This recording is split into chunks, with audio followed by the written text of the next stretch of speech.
मग आयत म्हणजे काय? आयतालाच काटकोन चौकोन असं नाव आहे बेटा, काटकोन चौकोन.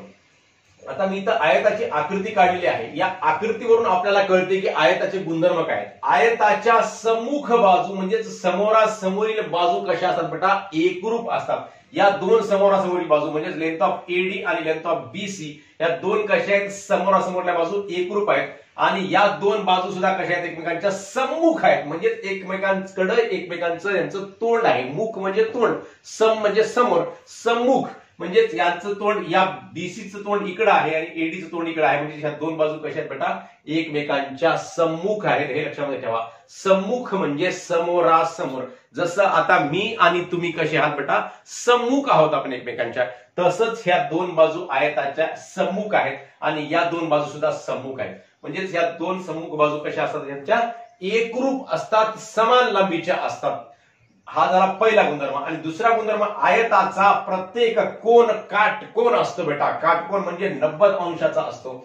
या कोणाचं माप 90 अंश आहे, या कोणाचं माप 90 अंश आहे, या कोणाचं माप 90 अंश आहे आणि या कोणाचं माप सुद्धा किती आहे बेटा? 90 अंश आहे. अशा प्रत्येक कोणाचं माप या ठिकाणी 90 अंश असते आयताच्या.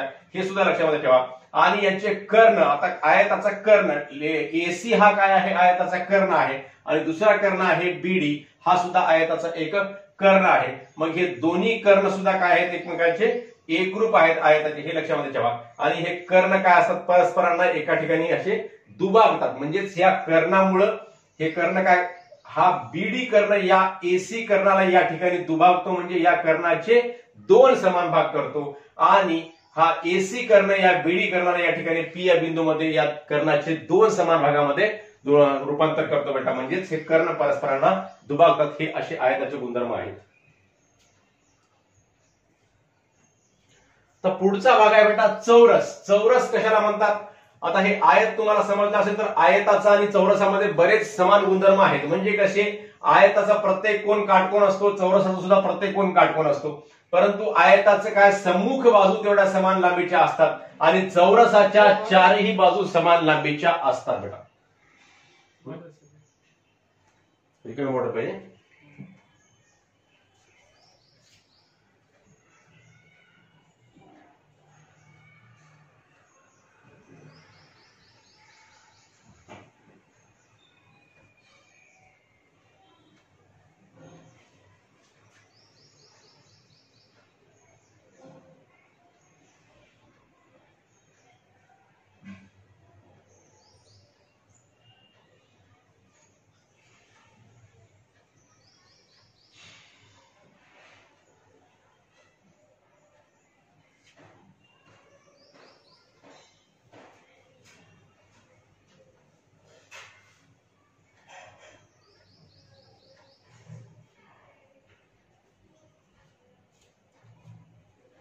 एकच बॉटल ठेवून आता.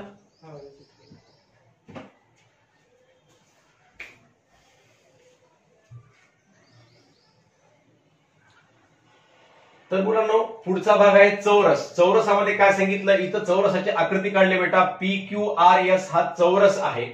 या चौरसाचं गुणधर्म आपण काय बघू शकतो? आयतासारखेच गुणधर्म आहे त्याचे. कसे? तर आयतामध्ये काय होतं? आयतामधला सुद्धा प्रत्येक कोन काटकोन होता. चौरसामध्ये सुद्धा प्रत्येक कोन कसा आहे बाळांनो? काटकोन आहे. म्हणजेच प्रत्येक कोनाचं माप किती आहे? 90 अंश आहे.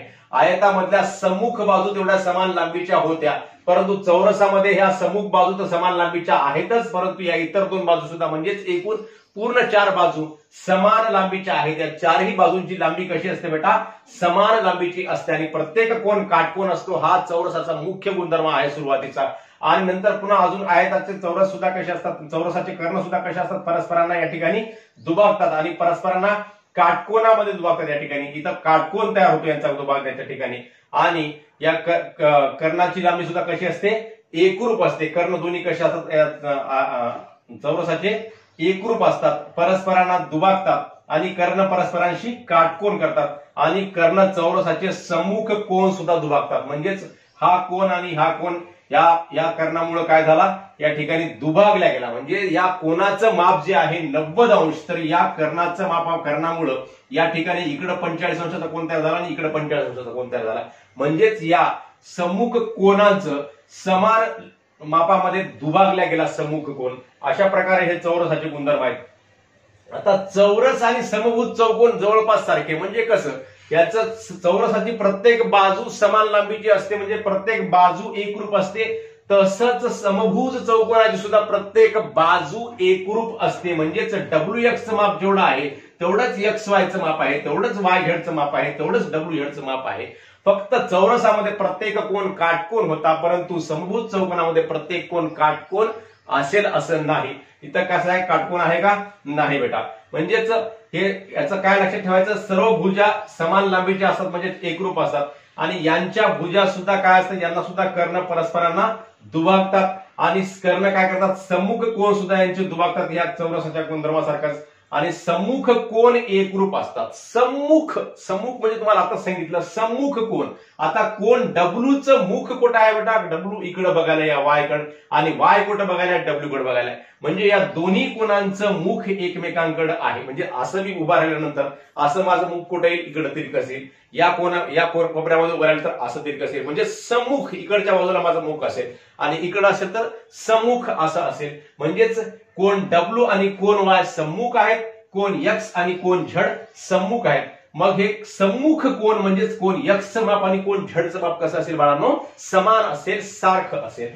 तसंच कर्ण सम्मुख कोन दुभागतात, म्हणजे या कोणाचं जेवढं माप आहे त्या कोणाचं दोन समान भागामध्ये रूपांतर या कर्णामुळे होते बेटा, हे लक्षामध्ये ठेवा. आणि पुढचा गुणधर्म आहे कर्ण परस्परांना दुभागतात. या ठिकाणी कर्ण सुद्धा एकमेकांना दुभागतात व परस्परांशी काटकोन करतात. जसं चौरसाचे कर्ण परस्परांशी काटकोन करत होते, चौरसाचे कर्ण परस्परांना दुभागत होते, तसंच समभुज चौकोनाचे कर्ण सुद्धा परस्परांना दुभागतात, परस्परांशी काटकोन करतात. आणि सम्मुख कोनाचं सुद्धा या ठिकाणी चौरसाचे कर्ण जसं सम्मुख कोनाला समान भागामध्ये दुभागत होते, तसंच या सम्मुख कोनाला समभुज चौकोनाचे कर्ण सुद्धा परस्परांना समान भागामध्ये दुभागतात. ह्या सर्व गुणधर्म आपण लक्षामध्ये ठेवायचे. फक्त फरक लक्षामध्ये ठेवा, चौरसामधला आणि समभुज चौकोनामधला. चौरसाचा प्रत्येक कोन काटकोन असतो आणि समभुज चौकोनाचा प्रत्येक कोन काटकोन असेल असं नाही बेटा. आपण काय चौरसाला समभुज चौकोन म्हणू शकतो, हे माझं वाक्य लक्षामध्ये ठेवा. तुम्हाला बऱ्याच वेळेस कुठेही याचा वापर होऊ शकतो.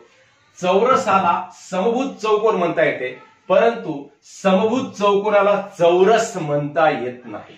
म्हणजे काय, चौरस जे आहे या चौरसाच्या समभुज आहेत बाबा, याच्या चारही बाजू, म्हणजेच हा काय झाला, समभुज चौकोन झाला. समभुज चौकोन याला म्हणू शकतो आपण, परंतु समभुज चौकोनाला चौरस म्हणता येत नाही. म्हणजेच याचा प्रत्येक कोन काटकोन असेल असं सांगता येत नाही. काटकोन असेल तर तो समभुज चौकोनही होतो आणि चौरसही होतो. म्हणजेच आणि काटकोन जर नसेल परंतु यांच्या भुजा समान असतील तर मग याला समभुज चौकोनच म्हणावा लागतो, चौरस म्हणता येणार नाही. म्हणजेच या चौरसाला समभुज चौकोन म्हणता येते, परंतु समभुज चौकोनाला चौरस म्हणता येत नाही. चौरसाची मुख्य अट याचा प्रत्येक कोन काटकोन आहे असणं आवश्यक असते. या ठिकाणी समभुज चौकोनामध्ये तसं काही आवश्यक नसते. हे फरक लक्षामध्ये ठेवा. आणि याचा उपयोग आपल्याला या प्रकरणामध्ये कसं करायचं बेटा, तर आयताच्या समजा दोन लगतच्या बाजू सांगितल्या, दोन लगतच्या बाजूची लांबी सांगितली की आपल्याला आयत काढता आला पाहिजे. का काढता आला पाहिजे, कारण आपल्याला कोणताही चौकोन करण्यासाठी कमीत कमी 5 बाबी आवश्यक आहेत. 5 बाबीपैकी या ठिकाणी 2 बाबी सांगितल्या, म्हणजे आपोआप उर्वरित 3 बाबी, या कोणाचं माप, या कोणाचं माप, या कोणाचं माप किती असते बेटा, 90 अंश असते. म्हणजेच या चारही कोणाचं माप आपल्याला कळालं आणि दोन बाजूची लांबी कळाली, म्हणजेच आपल्याला आयत काढता येतो. आणि चौरसामध्ये सुद्धा एकच बाजूची लांबी सांगितली, समजा एकच बाजूची लांबी सांगितली, परंतु त्या एकाच बाजूमध्ये चारही बाजू समाविष्ट आल्या. कारण चौरस म्हणल्याबरोबर आपल्या डोक्यात प्रकाश पडला पाहिजे की याच्या चारही बाजू कशा आहेत, समान लांबीच्या आहेत. म्हणजेच एक बाजू सांगितली तरी आपल्याला याचा प्रत्येक कोन 90 अंश असतो, हे सुद्धा आपल्याला माहित आहे. मग या माहितीच्या आधारे एकाच बाजूची लांबी सांगितली. समजा चौरस PQRS मध्ये लेंथ ऑफ PQ बरोबर आहे 5.2 सेमी, तर चौरस PQRS काढा.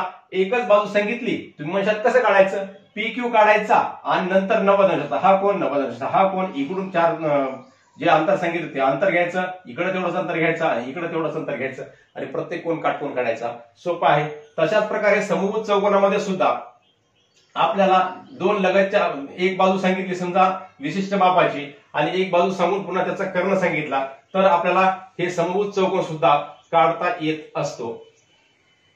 अशा प्रकारे आपल्याला म्हणजे ह्याच्या 4 बाजू 1 2 3 4, एक बाजू जरी सांगितली तरी त्याच्या 4 बाजू आपोआप प्राप्त झाल्या आणि एक कर्ण सांगितला म्हणजे 5 बाजू आपणास प्राप्त झालेल्या आहेत. अशा प्रकारे आपण आयत, चौरस व समभुज चौकोन यांची माहिती दिली असता कसा काढायचा हे बाब समजून घेतली व आयताचा, चौरसाचा व समभुज चौकोनाचे विशिष्ट कसे असे काही गुणधर्म सुद्धा तुम्हाला सांगण्याचा प्रयत्न केला बाळांनो। तुम्हा सर्वांना हे गुणधर्म समजले असतील व हा व्हिडिओ आवडला असल्यास नक्की आपल्या मित्रांना